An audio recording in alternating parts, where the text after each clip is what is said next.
true. I think we are back to our origins. It used to, so we have like let's say, the history of the culinary journey or the gastronomy started with the nouvelle cuisine, with Ecofier and all of these type of French cooking. Then it moved to the new like revolution of the Basque, and then the modernist cuisine, and everything was in a pipe, and everything was spherification, and everything was molecular cuisine.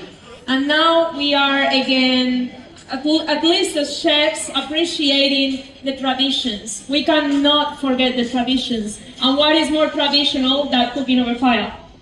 Exactly. It's a way.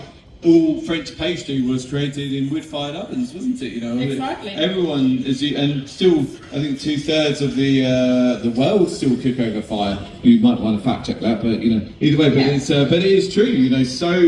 There's so many people, and so much of India still uses fire just to cook. Absolutely. And it has its good and bad points that does, doesn't it? But it's an amazing thing, because would you say that fire could almost be an ingredient? Could almost what? Sorry?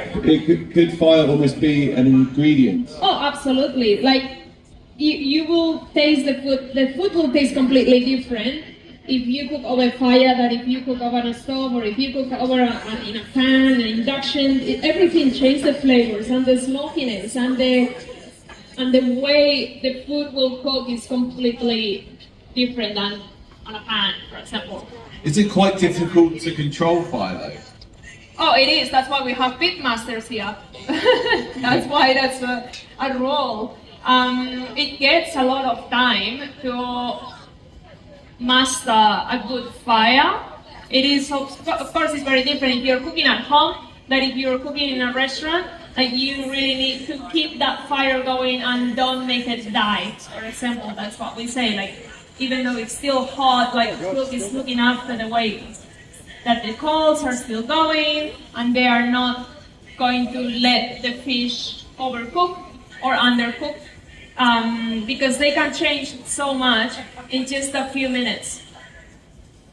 What's he looking for the fish? How do you know when it's cooked? Like, does it change how it looks or smells, or? Yeah. So what I'm doing in that one, it is I'm just cooking it from the skin, and now with the sauce I will finish it, and what I'm achieving is really crispy skin, and then the meat will start whitening up, and then once it starts whitening up, I'm gonna pour the sauce on top of it and flip